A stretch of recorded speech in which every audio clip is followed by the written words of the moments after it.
Good day everyone, we are Group 3 and our topic is all about schizophrenia, spectrum, and other psychotic disorder. Before I start, I would like you to meet my team. Hi, I'm Moharifah Bandila, Indira Yusrin Lauban, Nasraida Muhammad, and Queen Adawiya Ampatuan. And this is our chapter outline. First is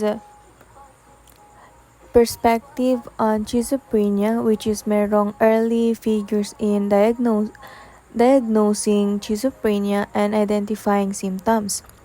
The second is clinical description symptoms and subtypes, which is may positive symptoms, negative symptoms, disorganized symptoms, historic schizophrenia subtypes, and other psychotic disorders.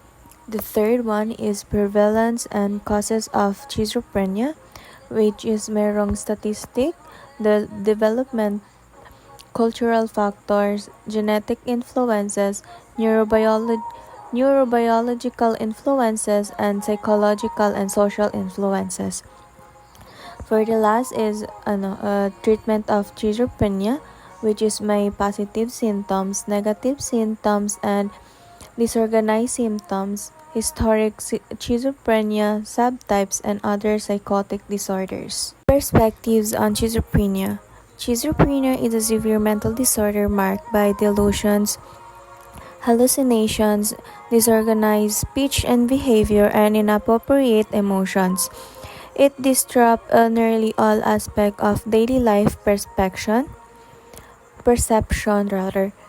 thought, speech, and movement, and often leads to stigma and discrimination. Recovery rates are low, with only about 1 in 7 patients fully recovering. The disorder also causes a significant financial strain, costing the U.S. over $60 billion annual due to treatment, caregiving, and lost wages. Affecting about 1% of the population, schizophrenia has drawn extensive research, but its exact nature and causes remain unclear. Scholars continue to study whether it is a single disorder or a set of related conditions, examine its symptoms, subtypes, causes, and possible treatment. So, ang schizophrenia ay isang seryosong mental disorder na may symptoms tulad ng delusion, hallucination, and disorganized na pagsasalita at kilos. Dahil dito naapektuhan ang halos lahat ng aspekto ng buhay, pag-iisip, perceptions at pagkikisalamhunga na nagdudulot din ng stigma at discrimination.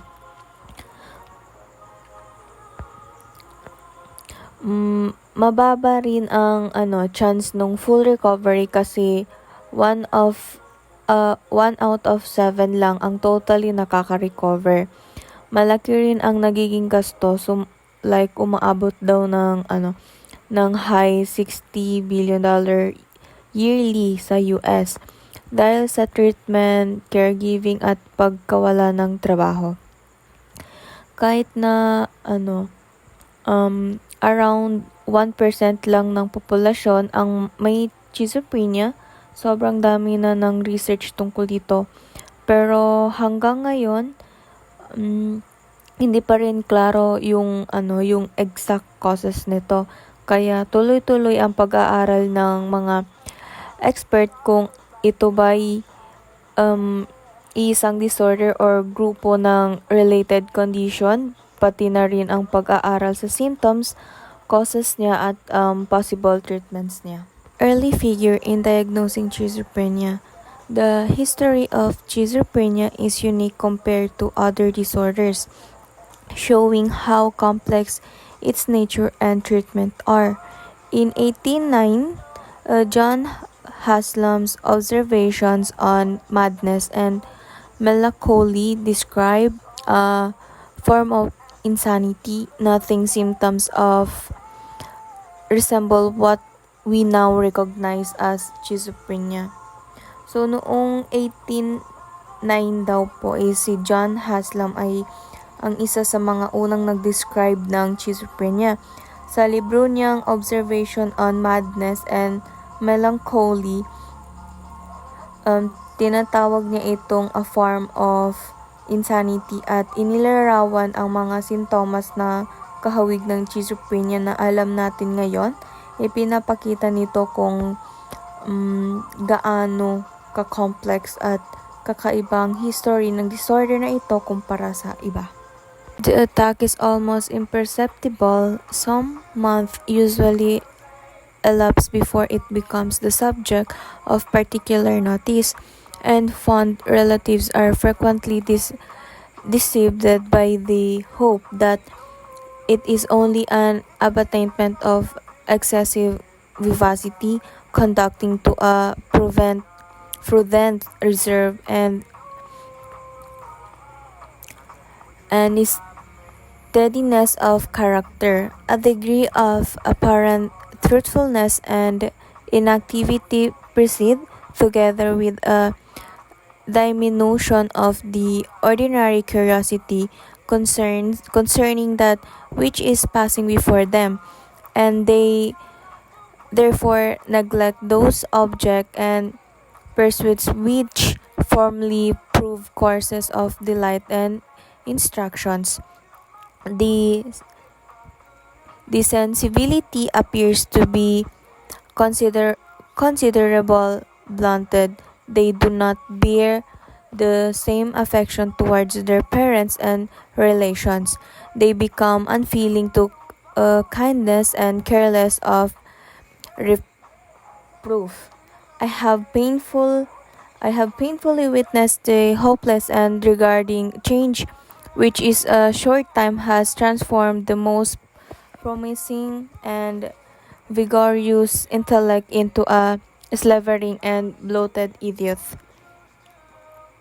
So, ayon kay John Haslam noong 1809, mahirap agad mapansin ang simula ng schizophrenia.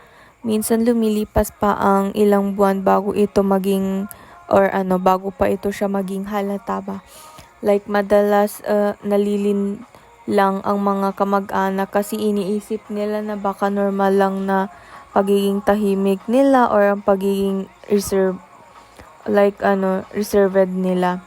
Pero unti-unting nawawala yung dating curiosity at interest ng pasyente. Hindi na sila gaano nakikilahok sa mga gawain na dati nagbibigay saya sa kanila. Nagiging blunt o manhid din sila pagdating sa feelings. Hindi na ganun hindi na ganun ka-effective sa pamilya nila at nagiging unfeeling or careless na sila. Sabi pa ni Haslam, ito ay isang hopeless and degrading change. Ibig sabihin, nakikita niya bumabagsak ang isang dating masigla at promising na tao tungo sa pagiging parang empty at walang sigla. In the early 80s, Philippe Pinel in France described cases resembling schizophrenia, and later Benedict Morel coined the term dementia precoce to highlight its early onset in adolescence. Toward the late 19th century, Emil Kraepelin grouped catatonia, hebephrenia, and paranoia under the diagnosis dementia praecox. He emphasized early onset, poor outcomes, and distinguished it from manic depressive illness or bipolar disorder.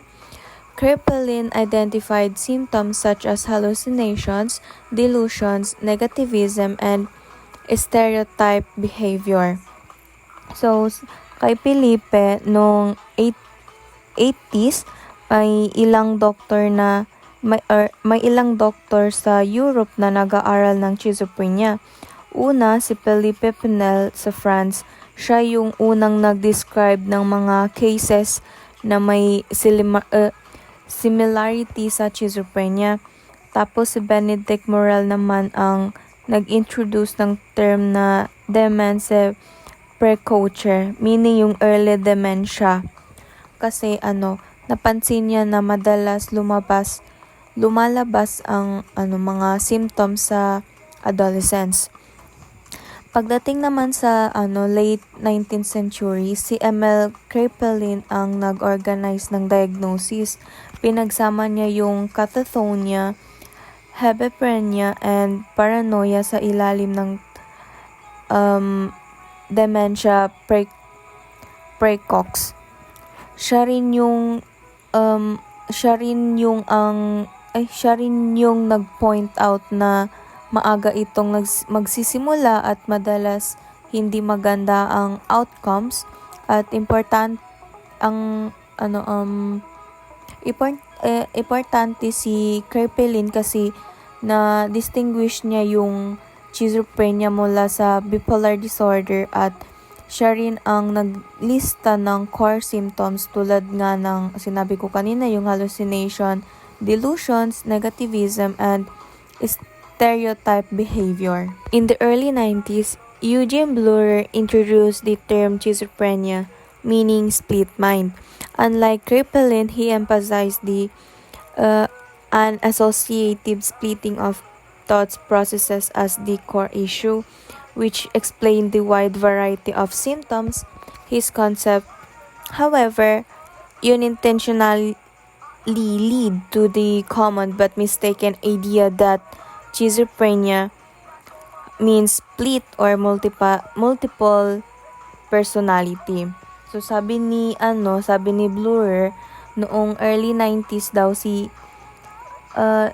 Bleuler ang nagbibigay ng term na schizophrenia na ang ibig sabihin ay split mind. Para kay Bleuler, ang pinaka-core ng sakit ay yung splitting of thought processes, kaya iba-iba ang pagiging sintomas nito. Pero dahil sa term na split mind, maraming tao ang nagkakamali ng intindi at iniisip na schizophrenia ay parang multiple personality disorder kahit hindi naman yun totoo. Last is identifying symptoms. Schizophrenia is difficult to define because it does not have one single symptoms that applies to everyone with the disorders. Unlike depression, which always involved sadness, or panic disorder, which always involved intense anxiety, schizophrenia includes a wide variety of possible symptoms, and no two individuals show them in the same way. Early psychiatrists like Kraepelin and Bleuler emphasize the complexity, describing schizophrenia as a group of disorder rather than one single condition. Despite this variety, researchers have identified common cluster of symptoms such as hallucination, which is seeing or hearing things others don't, and delusions, which is unrealistic or bizarre beliefs. The passage introduced the disorder's complexity before moving into specific symptoms and a case example. So, ang schizophrenia daw is mahirap i-define kasi wala itong isang symptoms na common sa lahat. Hindi tulad ng depression na laging may sadness or panic disorder na laging may anxiety. Sa schizophrenia, iba-iba ang symptoms at hindi pare-pareho sa bawat pasyente. Then dahil dito, sina Kraepelin at Bleuler tinignan ito bilang a group of disorders, hindi lang isang kondisyon. Pero kahit paiba-iba, madalas lumalabas yung hallucination at delusions sa, paiba-iba na madalas lumalabas yung hallucination at delusion sa tao. So that's all for my report. Thank you.